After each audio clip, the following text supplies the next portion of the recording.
نحمد و نصلی علی رسولہ الکریم اما بعد فاعوذ باللہ من الشیطان الرجیم بسم اللہ الرحمن الرحیم هو الذی ارسل رسولہ بالہدی ودین الحق لیظہرہ علی الدین کلہ وکفی باللہ شہیدا صدق اللہ العظیم وصدق رسولہ النبی الکریم ونحن علی ذلک لمن الشاہدین والشاکرین والحمد للہ رب العالمین۔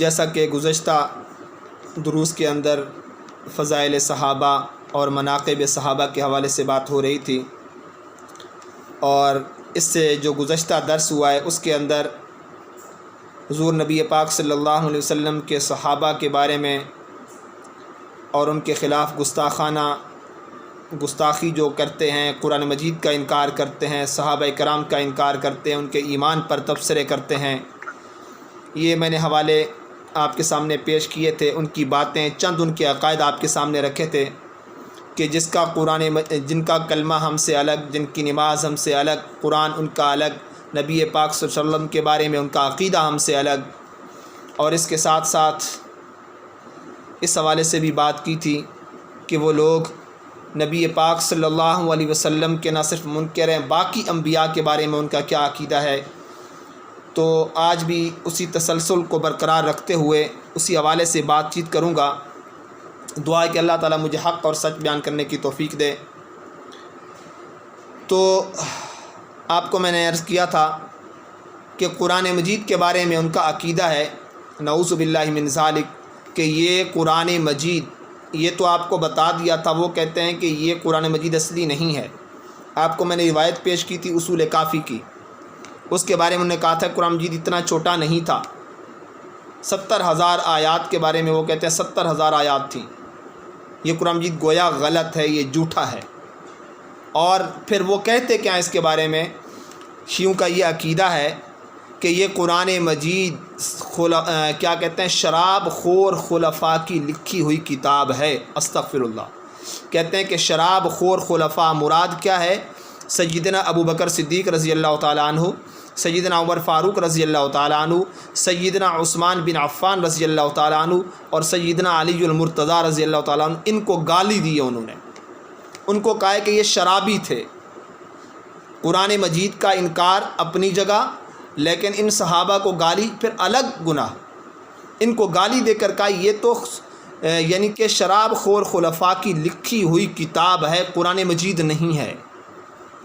اس سے بڑی گستاخی کیا ہوگی ان لوگوں کی، ان نفوس قدسیہ کی جنہوں نے نبی پاک صلی اللہ علیہ وسلم کے لیے اپنی جان، اپنا تن، اپنا من، اپنا دھن، اپنی عزت، اپنا کاروبار، اپنے رشتہ داریاں، اپنا سب کچھ لٹا دیا، جن کے بارے میں قرآن مجید نے کیا فرمایا، اولئک هم المفلحون، یہ کامیاب لوگ ہیں، اولئک هم الفائزون، یہ فائزون کامیاب، فلاح پانے والے بھی کامیاب، اور دنیا میں ہر انسان چاہتا میں کامیاب ہوں، اور کوئی سرٹیفکیٹ دیتا ہے کسی کی کوئی، لیکن اللہ تعالیٰ جس کی سرٹیفکیٹ دے رہے ہیں صحابہ کی، وہ کامیاب لوگ ہیں۔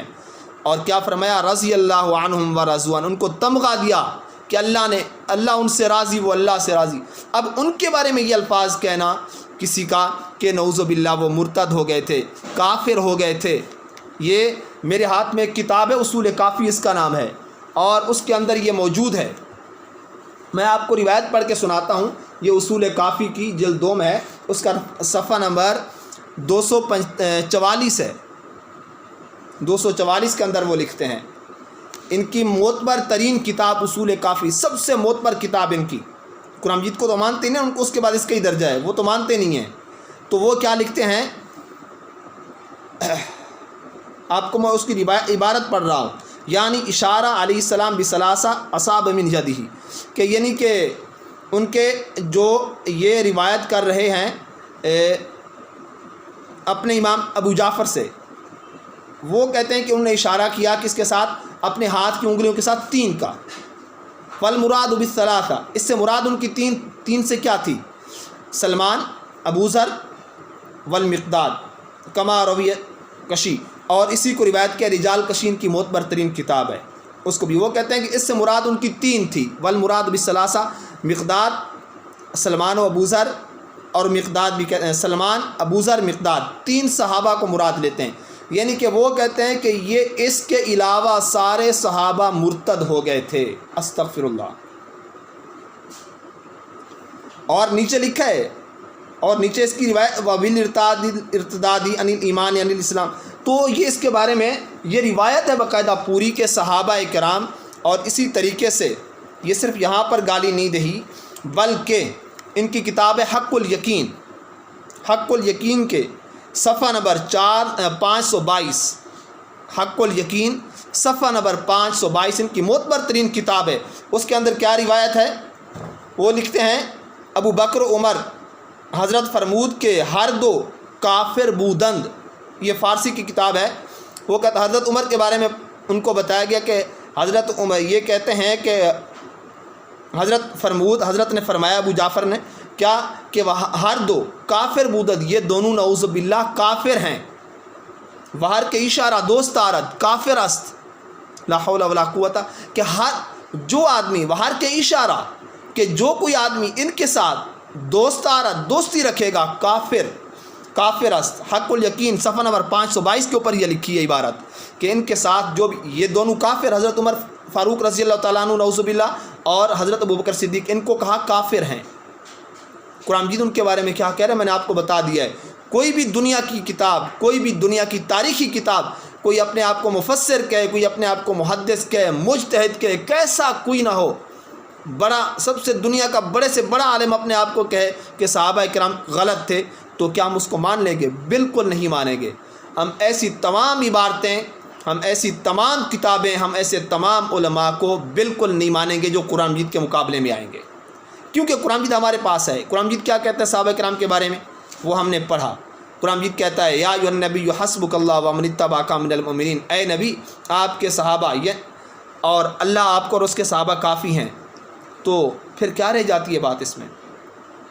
اور قرآن مجید کہتا ہے اولئک ھم المؤمنون حقا، یہ لوگ مومن ہیں پکے۔ اور پھر ایسے نہیں کہا، میں نے آپ کو بتایا تھا اللہ نے ان کا امتحان لیا، اس کے بعد یہ بات کی ہے۔ تو ان عبارتوں کے بعد کوئی بتا سکتا ہے کہ کوئی آدمی ایسا کہنے والا مسلمان ہو سکتا ہے؟ ننگی ماں بہن کی گالیاں دی جا رہی ہیں ان کو۔ میں آپ کو وہ کتاب پیش کر سکتا ہوں، یہ میرے ہاتھ میں کتاب ہے غلام حسین نجفی کی، لاہور کے اندر یہ جامعۃ المنتظر، اس کے اندر یہ مدرس رہے ہیں، اس کی کتاب ہے کیا ناسبی مسلمان ہے۔ اس کے اندر ایسی ایسی گالیاں دی ہیں، ایسی ایسی گالیاں دی جن کو آدمی بیان نہیں کر سکتا۔ اور اس کی ایک کتاب ہے، اس کا نام ہے سہم مسموم فی جواب نکاح ام کلثوم۔ اس کے اندر اس نے 101 گالی دی ہے حضرت عمر فاروق رضی اللہ عنہ کی زوجہ کو۔ کون سی؟ جو حضرت علی کی بیٹی ہیں۔ 101 گالی دی ہے۔ تو کیا صحابہ کو گالیاں دینے سے انسان مسلمان رہ سکتا ہے؟ یہ تو میں چلیں صحابہ کی بات کر رہا ہوں، چھوڑتے ہیں، صحابہ کرام ہے یہ الگ۔ پھر قرآن مجید کے اندر اپنی طرف سے غلط روایات پیش کر کے کہنا، یہ ترجمہ مقبول حسین دہلوی، اس کا ضمیمہ میرے ہاتھ میں ہے، ترجمہ مقبول حسین دہلوی کا، اور اس کے اوپر اس نے یہ آپ کو یہ ترجمہ مقبول حسین دہلوی، اس کے اندر یہ لکھتے ہیں جناب تفسیر میں کہ قرآن مجید کے اندر آتی ہے آیت ان الصلاۃ تنہی عن الفحشاء والمنکر، بے شک نماز روکتی ہے برائی سے، برے کاموں سے، فحشاء اور منکر سے وہ کہتے ہیں مخصوص لوگ ہیں۔ یہ عبارت لکھی ہے انہوں نے، مخصوص لوگ مراد ہیں، اور ذکر خدا سے ہم اہل بیت اور رسالت مراد ہیں۔ اور پھر آگے چل کر لکھتے ہیں والفحشاء والمنکر سے مراد حضرت اول اور جناب ثانی ہیں۔ والفحشاء سے مراد کہتے ہیں حضرت ابو بکر نعوذ باللہ من ذالک، اور منکر سے مراد جناب ثانی یعنی حضرت عمر فاروق ہیں، دوسرے خلیفہ جناب ثانی سے مراد یہ لی ہے۔ یہ قرآن مجید کے اندر تعریف ہے۔ اور پھر آگے جو عبارت لکھی ہے وہ پڑھنے کے قابل نہیں ہے، میں اس کو پڑھ نہیں سکتا، ایسی غلیظ گالیاں دی ہیں۔ اور ان کا صرف صحابہ کرام کے بارے میں اتنا بغض نہیں ہے، یہ کتاب ہے، اس کے اوپر یہ شکل نعوذ باللہ چھاپی ہوئی ہے، کتے کی شکل بنا کے حضرت ابو بکر کا اوپر نام لکھ دیا انہوں نے۔ یہ کتابیں ان کی ہیں، یہ لکھنے والا علی اکبر شاہ کراچی کا، اس نے یہ کتاب لکھی ہے، اور پوری کی پوری کتاب کے اندر جو اس نے مغلظات بکی ہیں وہ اپنی جگہ ہیں۔ تو بتانے کا مطلب یہ ہے ان کا مذہب یہ ہے، قرآن مجید کا انکار ہے، سراسر انکار کیا۔ خلفائے راشدین کے بارے میں کہا یہ شرابی تھے اور شراب خور خلفاء کی لکھی ہوئی کتاب ہے۔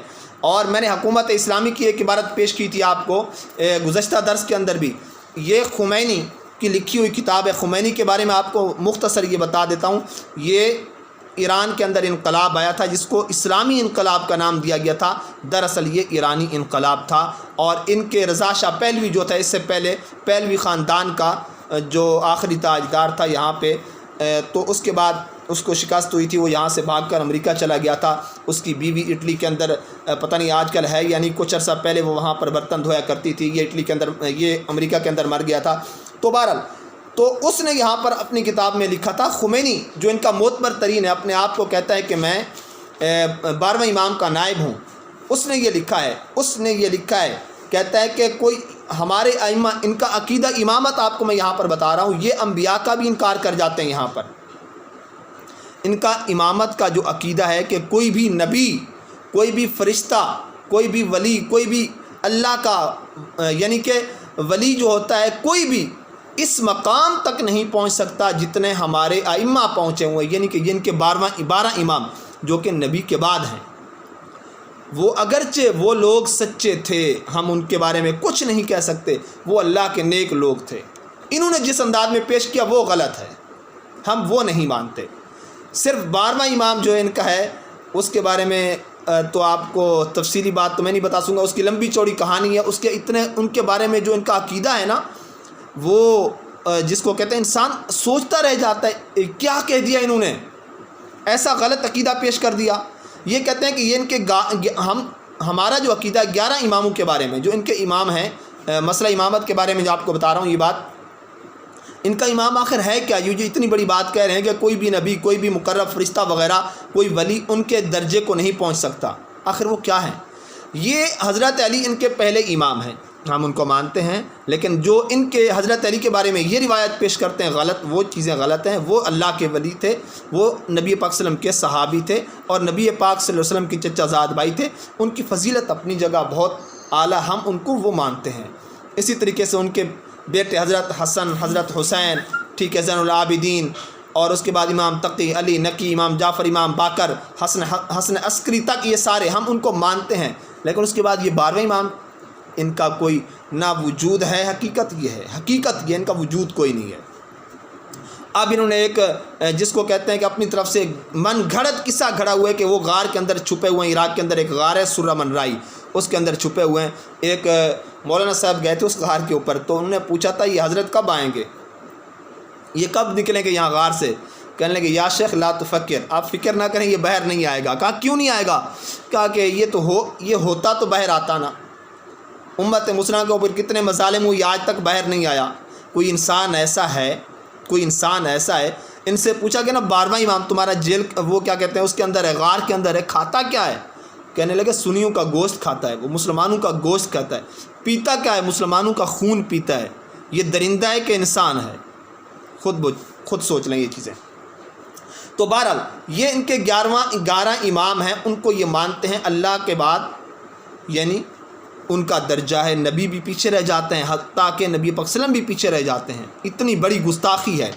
اور ان کا عقیدہ امامت، شاہ ولی اللہ رحمۃ اللہ علیہ، کون نہیں جانتا ان کو، اتنے بڑے بر صغیر کے اندر ہستی گزری ہے جن کی وجہ سے یہ پورے بر صغیر کے اندر یہ دین اسلام پھیلا ہے۔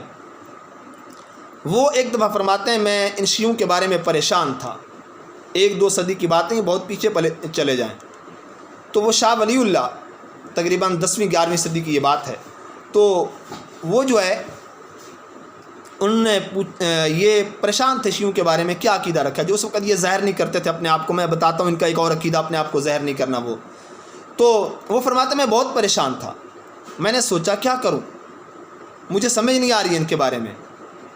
تو رات کو خواب میں زیارت ہوئی نبی پاک صلی اللہ علیہ وسلم کی، میں نے آپ وسلم کے سامنے سوال رکھا، یا رسول اللہ میں پریشان ہوں۔ فرمایا ان کا عقیدہ امامت پڑھ لو، ان کا عقیدہ امامت پڑھ لو، سمجھ آ جائے گی بات۔ صبح میں اٹھا، ان کی کتابیں کھولیں، عقیدہ امامت پڑھا تو میری آنکھیں کھل گئیں، اور پھر ان کے بارے میں نے لکھا۔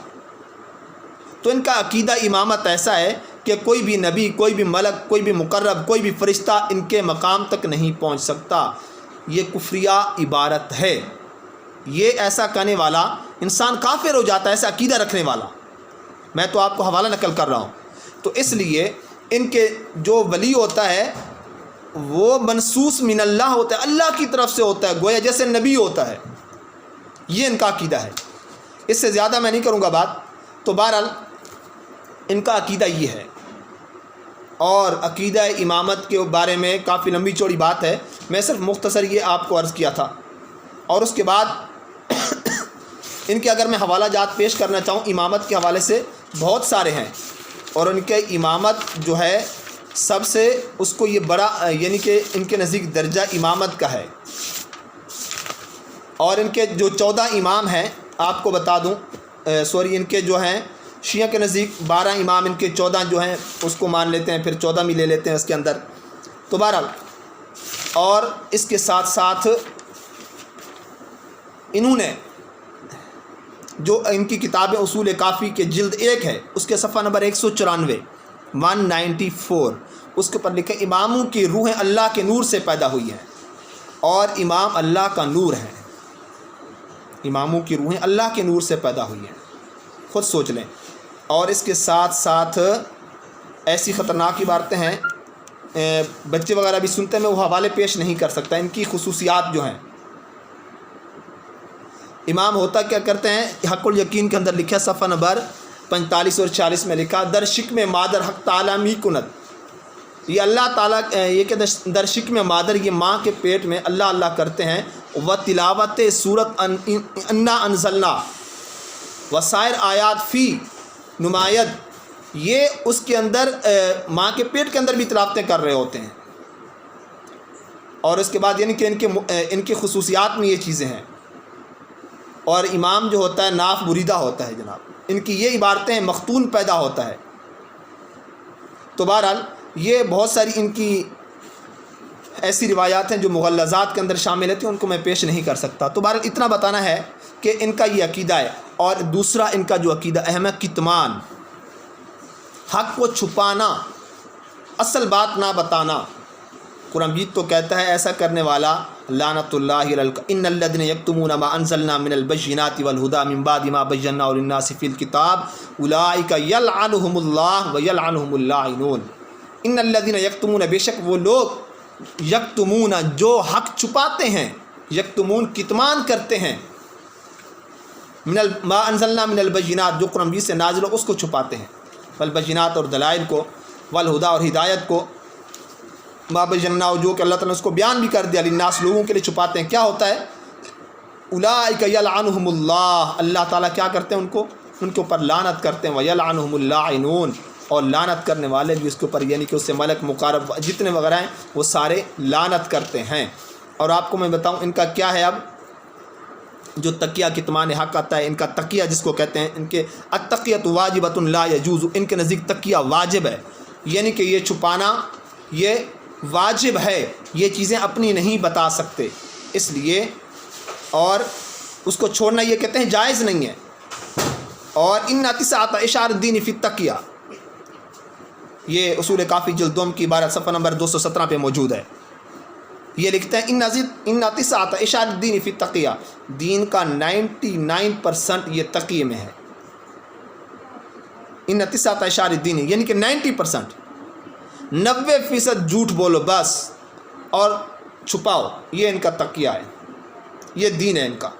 تو اس کے بعد سوچ لیں کہ ان کے دین کی اساس، ان کی دین کی بنیاد کیا چیزیں ہیں، اور ایسی ان کی باتیں ہیں دین کے بارے میں، 1-2 مسائل نہیں ہیں۔ قرآن مجید کے اندر تحریف کے یہ قائل اس کے انکار کر رہے ہیں، اور دین کے تقریباً جو عام مسائل ہیں جو ہم لوگ یعنی کہ سنتے ہیں پڑھتے ہیں قرآن مجید کے اندر، ہی اس کے انکار کرتے ہیں۔ اب میرے پاس تو بہت سارے یعنی کہ موضوعات ہیں، ان کا تقیہ پڑھ لوں جو دین کو چھپایا جاتا ہے۔ آپ بتائیں ہمارے پاس کوئی بات موجود ہو دین کے، ہم اس کو پہنچانا ثواب سمجھتے ہیں۔ نبی پاک قرآن مجید کے اندر آتا ہے یا ایھا الرسول بلغ ما انزل الیک من ربک وان لم تفعل فما بلغت رسالتہ، آپ لوگوں کو پہنچائیں، اور آپ اگر یہ کام نہیں کریں گے تو گویا آپ نے اپنا کام مکمل نہیں کیا، اللہ کا حکم پورا نہیں کیا۔ تو یہ کہتے ہیں نہیں ہمارا دین ہی اس کے اندر ہے، تقیت اپنے آپ کو چھپاؤ اور دین کو نہ بتاؤ آگے۔ تو اس لیے ان کی ایسی ایسی عبارتیں ہیں۔